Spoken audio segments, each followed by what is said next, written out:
Hello, everyone. We'll begin if everyone's ready. Uh, welcome to this evening of music and meditation, or meditation and music. I put it in that order because this is primarily a program about meditation, and we're going to talk about how music can help us with attaining the state of meditation. My name's Alan Richards. I've been practicing Sahaja Yoga most of my life and benefited in many ways from that. We're very lucky this evening to have Steve Day to play for us. Steve is a award-winning musician, composer, and storyteller, and Steve has dedicated his life to music. He's with the encouragement of Srimati Nirmala Devi, who's the founder of Sahaja Yoga. With her guidance and encouragement, he's traveled all over the world giving programs, storytelling, concerts, combining his compositions with meditation, and has been very successful in that.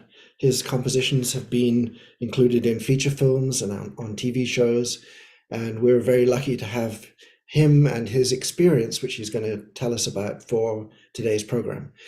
Today's program is going to be a brief introduction to by me about Sahaja Yoga, and then because Sahaja Yoga is an experience, not a lecture, we're going to have a meditation program, and we're going to see if we can experience this thing we call meditation.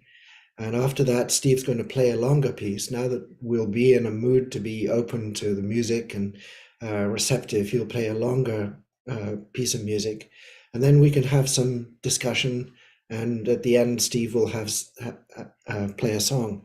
We would very much like this to be an open, interactive session. So when we get to the discussion part, if you have any questions or would like to ask Steve or myself any questions, please do so. We'd really welcome that.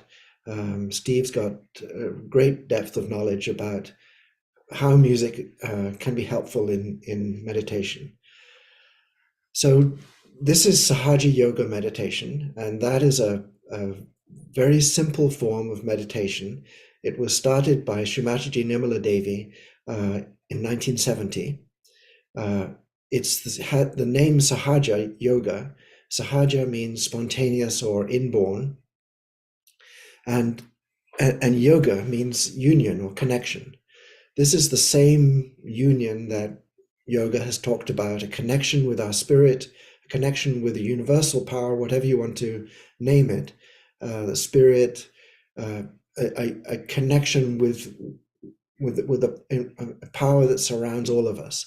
And this Sahaja Yoga is unique in that it's a very easy technique, whereas traditionally it would require tremendous discipline and dedication of one teacher helping one disciple to reach this point.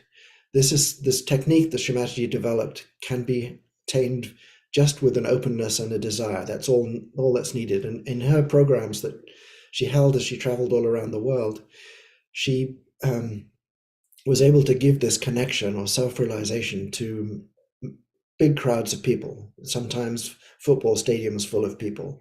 And on the first encounter, that was possible. For those of us like me who grew up in the West, these terms of chakras and charts may not be familiar.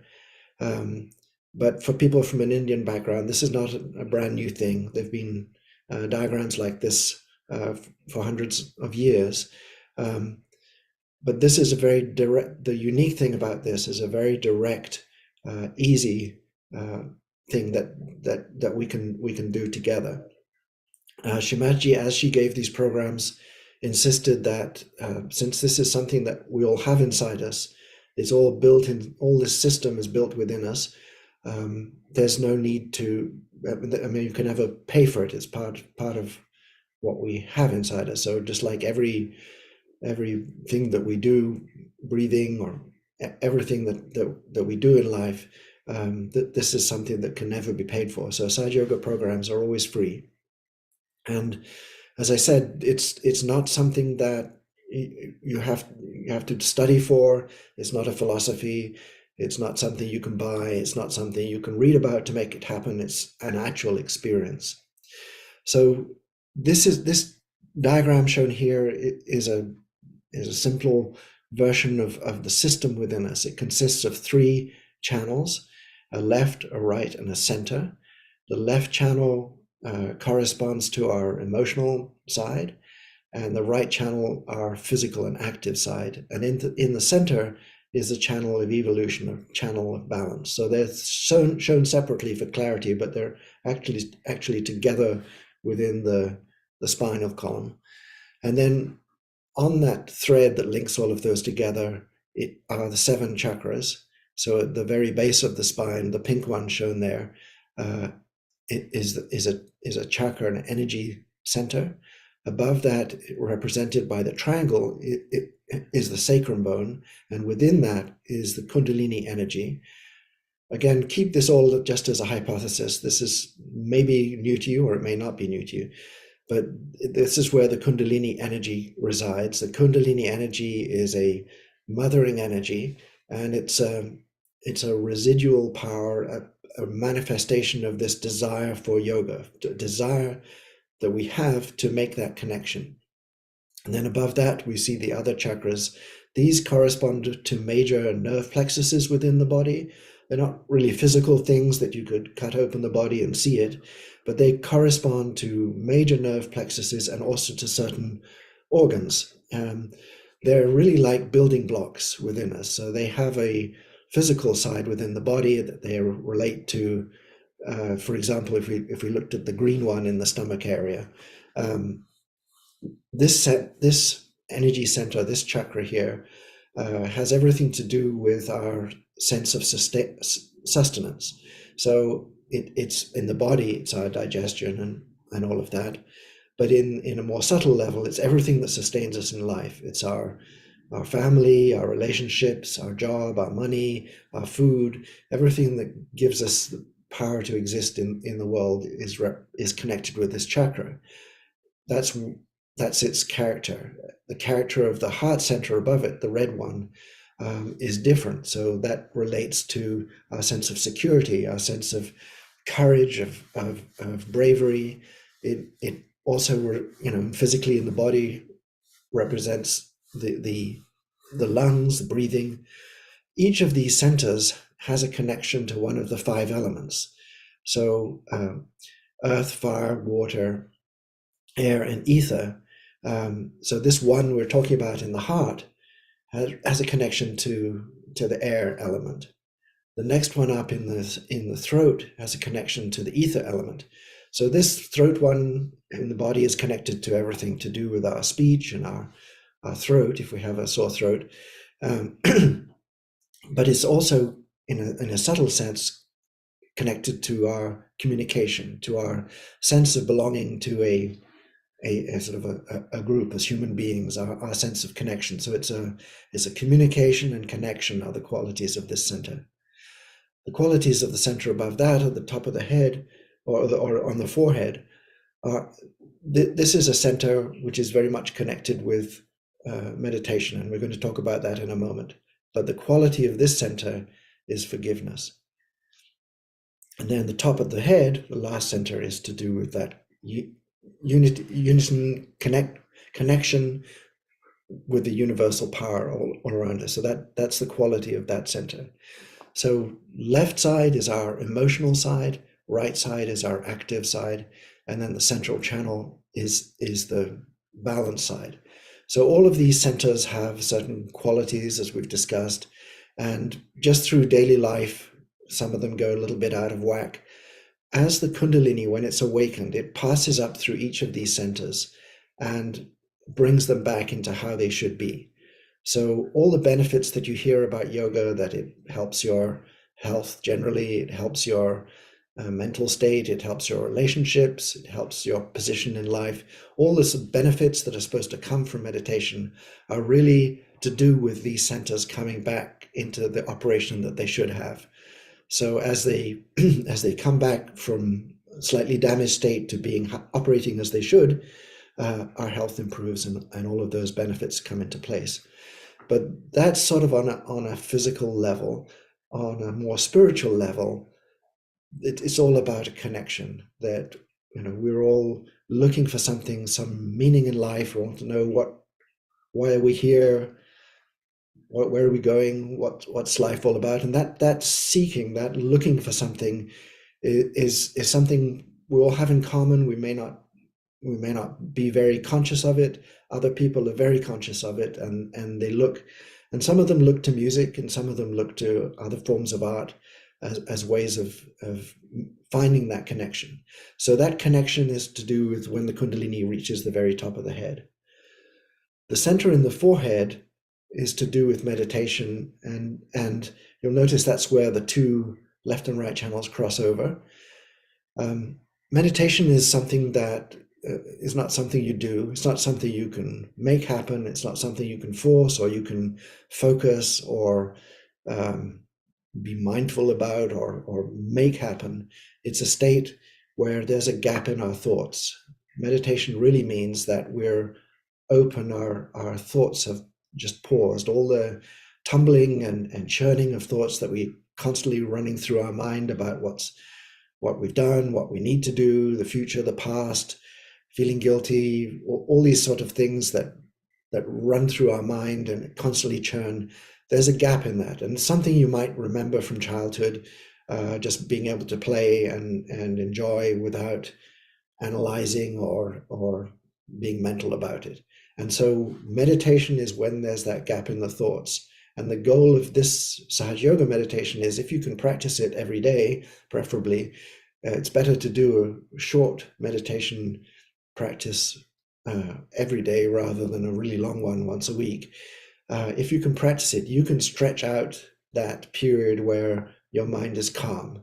It's very difficult at first because we are so, there's so many things hitting us, the TV, whatever media, but with practice, this can be expanded. And when you can be in that state for some time, you feel better. I mean, there's a sense of calmness and peace and joy that you feel.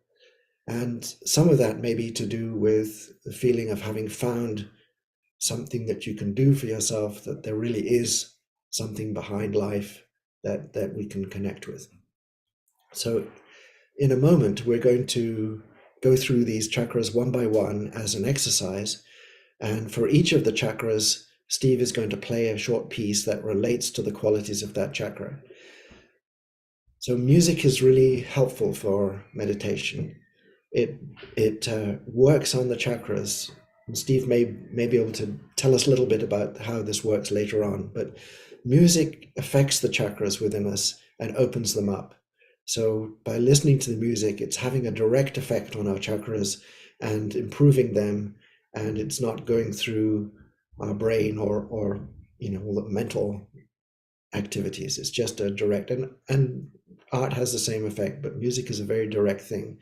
So by playing a piece of music that's corresponds to each chakra, will help the Kundalini energy to rise.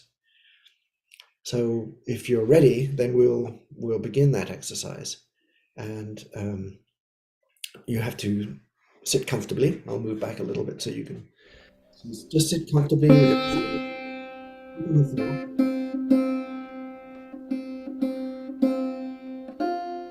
Just sit comfortably, feet on the floor.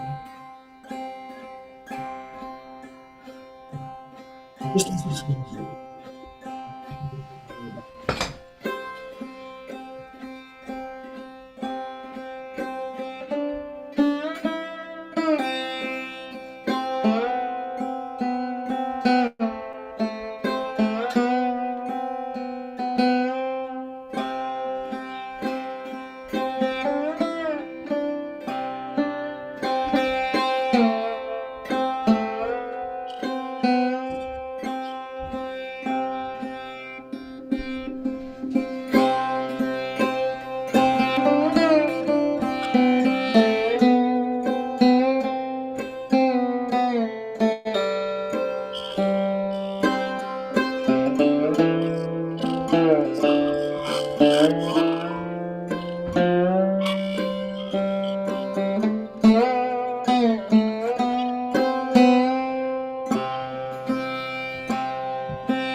Okay, so this piece of music was in relation to the first chakra.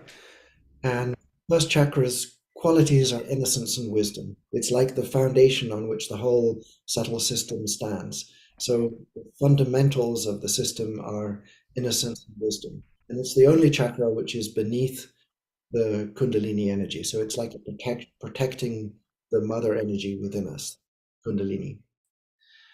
The next chakra up is is uh, is to do with creativity.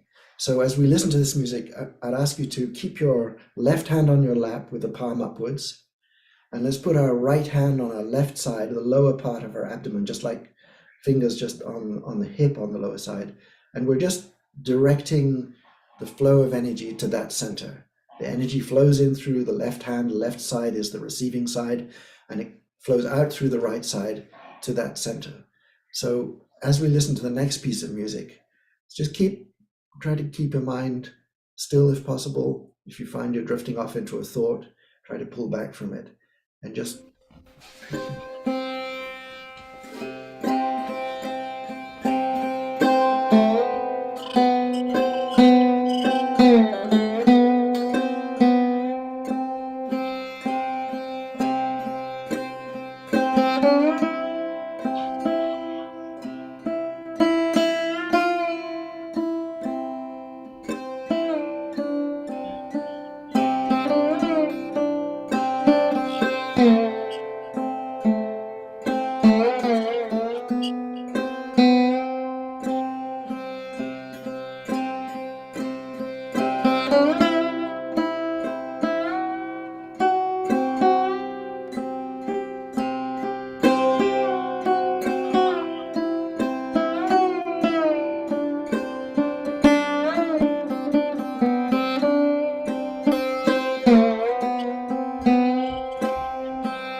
thank you. So the next one is the stomach center, and this is the center for contentment and peace and everything that sustains us in life. So when this center is functioning properly, you just feel contented. You've got everything you need in life. So we're going to put our right hand, keep our left hand on our lap, put the right hand towards the left side of that stomach center. And we'll just keep our attention inside as we listen to the next piece of music.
Alan, you're muted.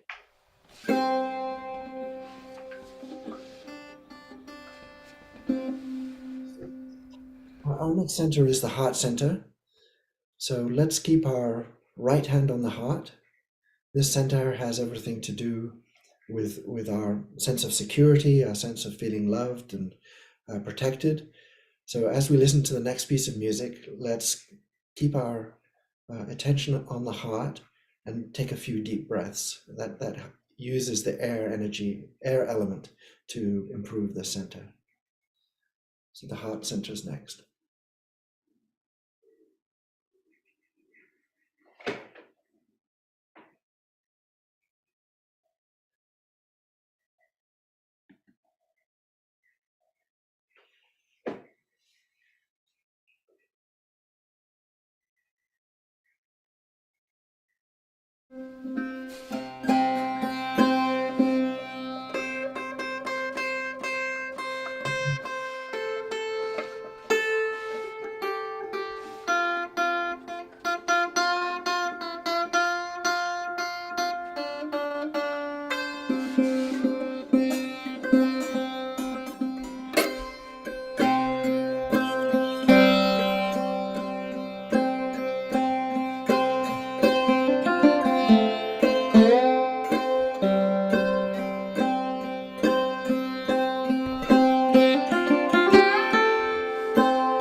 Next center is the throat center, and for this one, we'll take our right hand and place it on our left shoulder, just in the bend between the neck and the shoulder.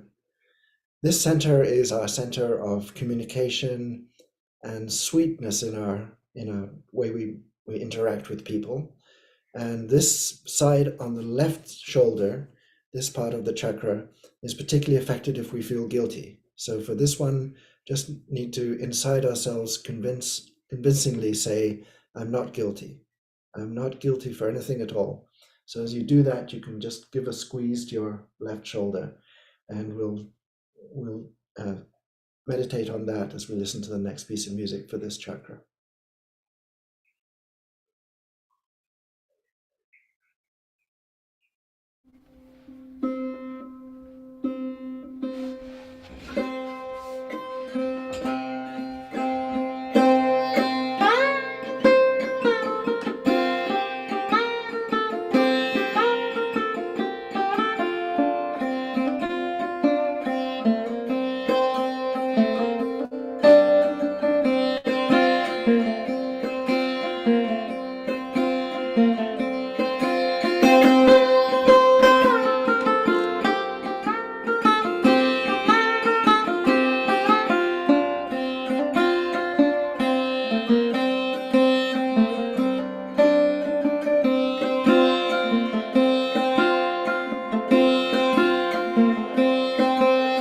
The wind blows high on a mountainside, and the gale force hails the changing of the tide. There are fires that burn through your thin disguise.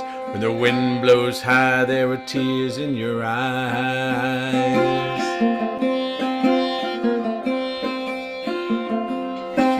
She said she spent some time in Palestine, where the Turkish jewels in the tube light shine, and she wrote Arabic rhymes on the tombs and shrines, from the London wind to the California pines.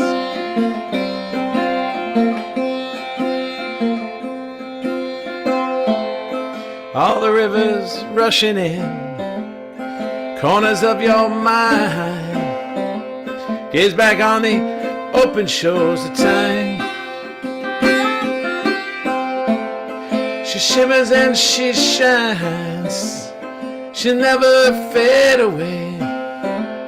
You lie awake at the dawning of your day. Namaste, namaste, namaste, namaste, namaste, namaste, namaste, namaste.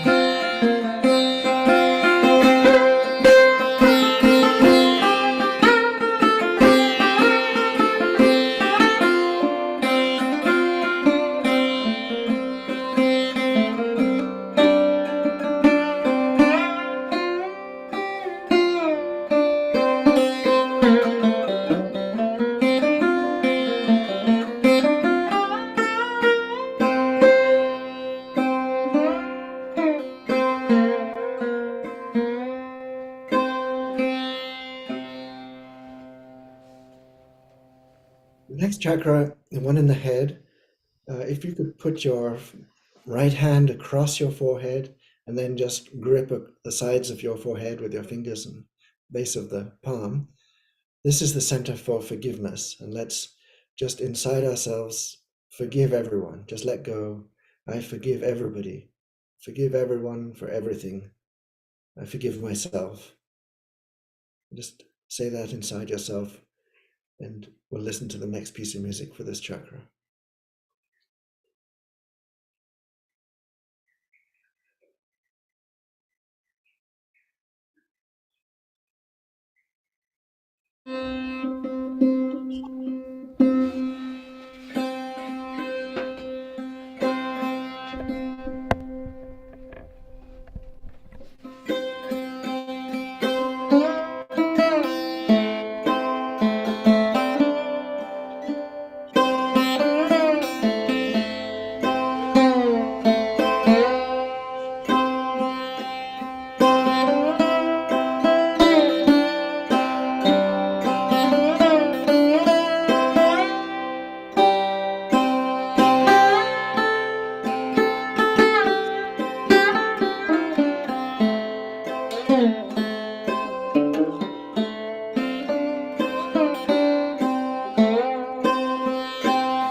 We've reached the final chakra, so let's take our right hand and just bend the fingers back so that the skin of the palm is taut, and place that palm right on the very top of the head, where babies have a soft spot.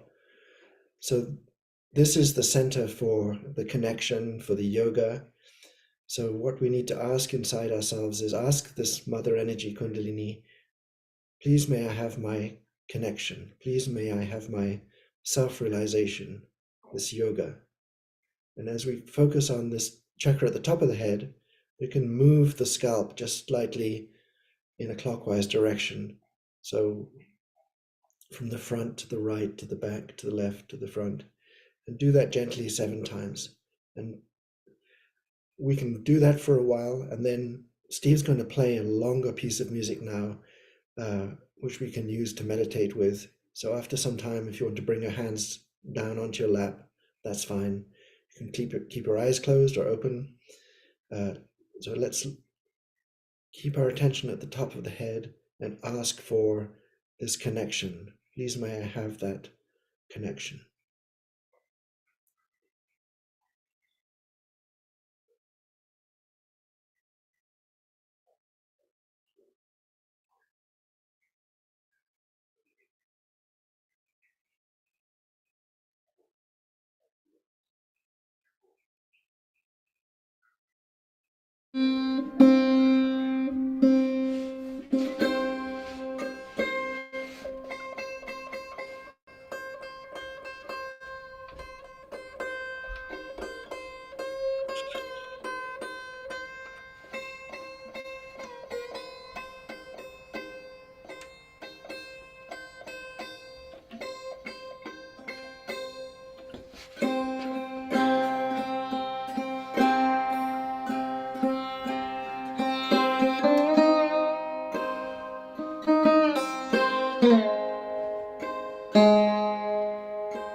So this is a point where this Zoom format is not ideal, because I'd love to see everybody's faces to know whether you felt anything or you enjoyed this meditation. If everything is working properly, you may feel a coolness on the hands, or you might feel a coolness right above the top of your head, indicating that the Kundalini has risen up.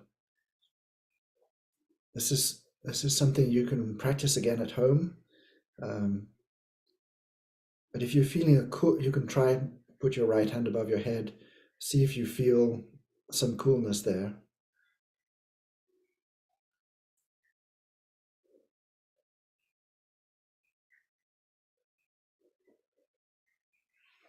So we've got a little time in the program here for some chat.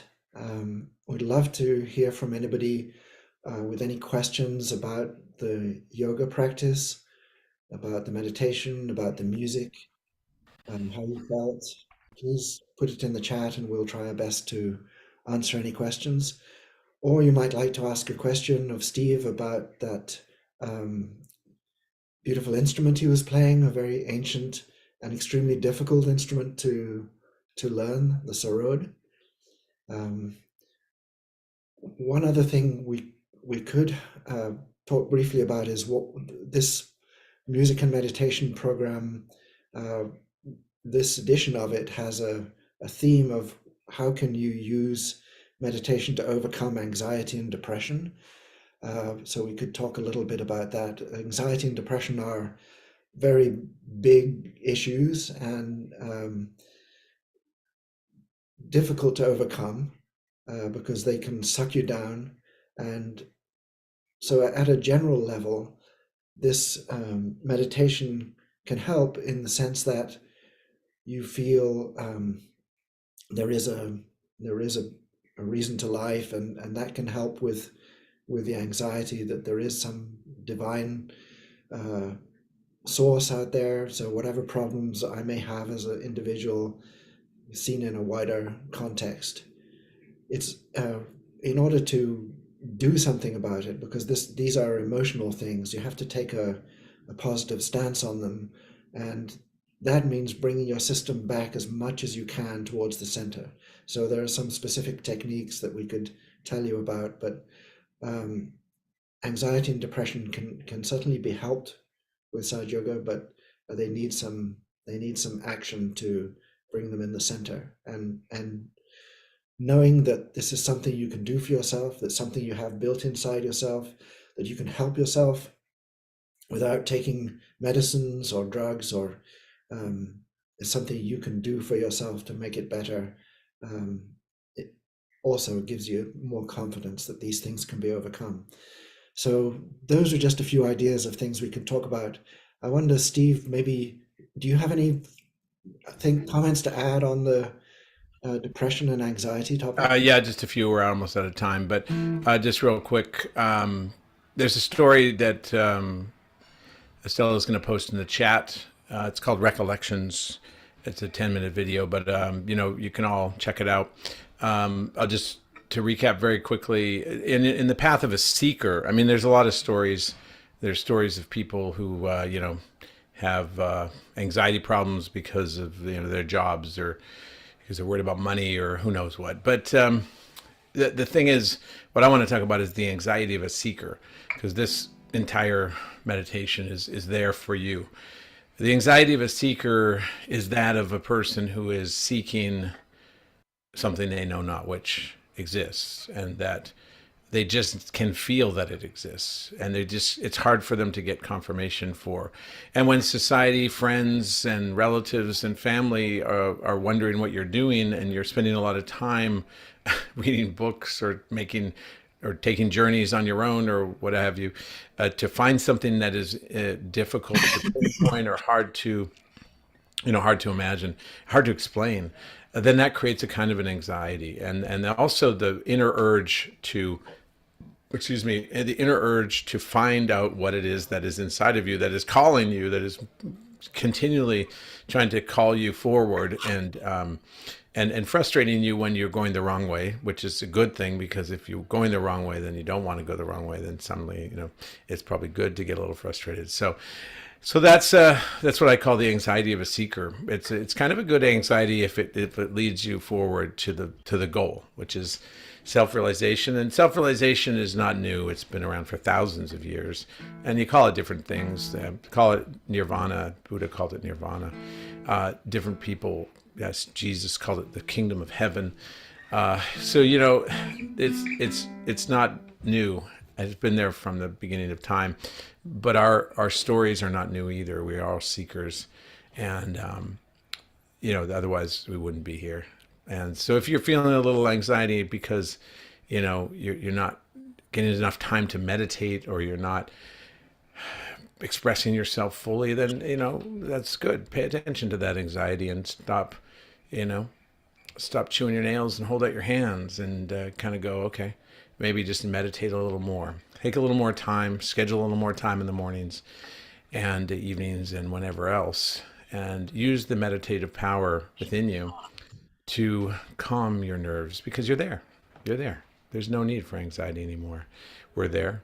All you got to do is use the powers that are given to you. And the Sahaja techniques are fantastic. There's tons of them. There's foot soaking. There's ghee treatments. There's a whole host of treatments that the Sahaja the Meditate Anytime crew is giving to people. There's a ton of different programs.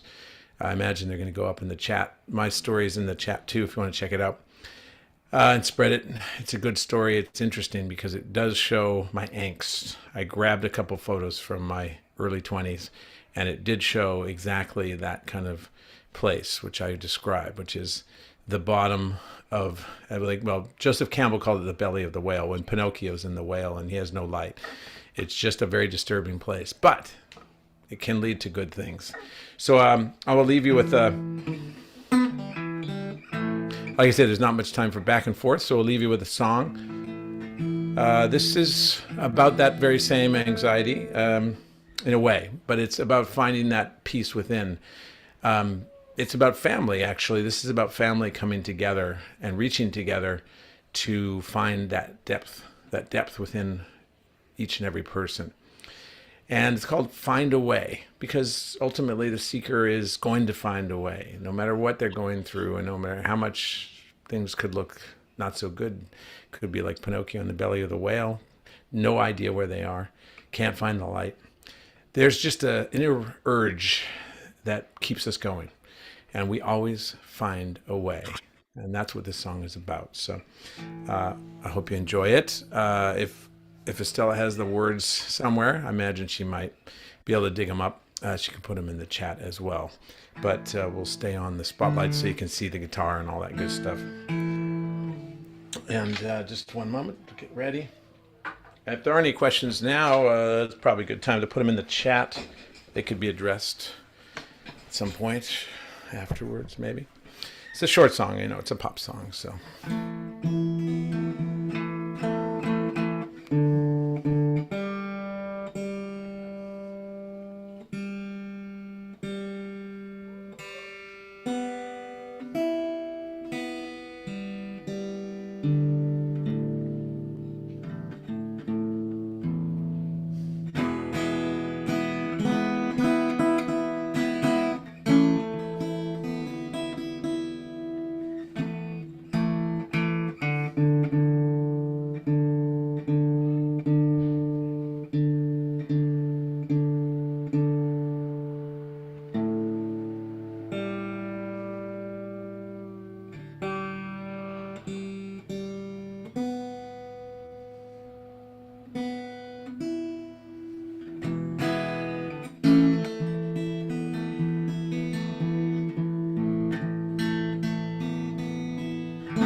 What's more difficult to tune? Here's your quiz question. A 19-stringed ancient instrument called the sarod, or a guitar that you have a friend give to you to use and you haven't played it. It's much easier to tune the sarod. Anyway, here comes Find a Way.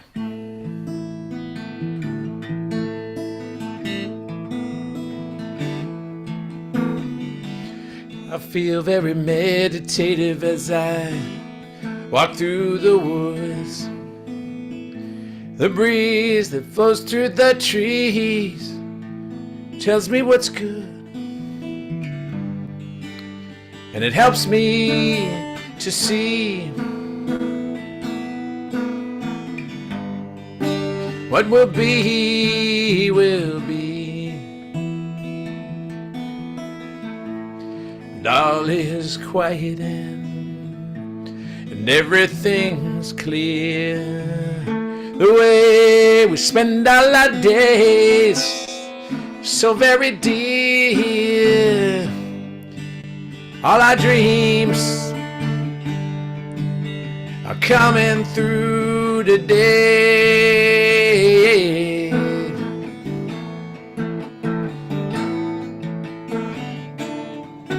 If you go now, well, you know now, together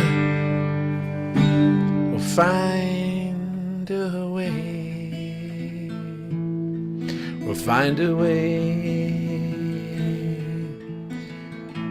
The Empress Moon, city jewels on her chest. The light embraces the night, so we are blessed.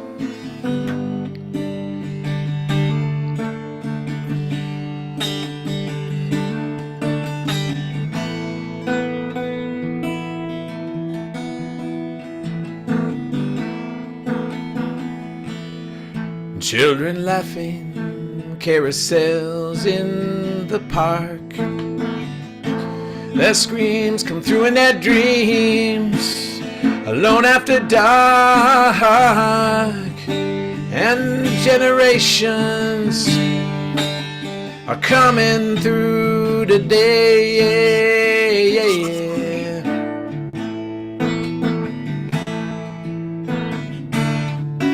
If you go now, well, you know now, together we'll find a way. We'll find a way. Fires burn, and then they grow again. Tides turn, and then you lose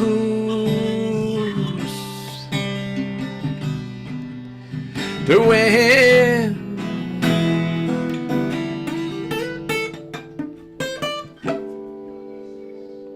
We'll finally on our way. We'll finally on our way. We're finally on our way. Yeah, we're finally on our way. We're finally on our way. Yeah, we're finally on our way. We're finally on our way. Yeah, we're finally on.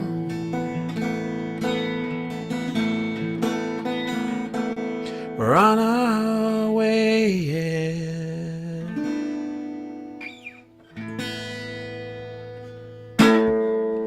Thank you.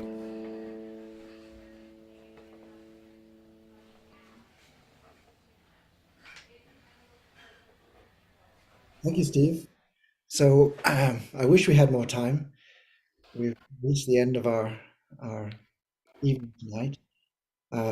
I saw there were a couple of messages on the chat about anxiety and depression, and just to let you know that we heard you, and we're routing for you, and this can definitely help if you're looking for things can help with anxiety and depression.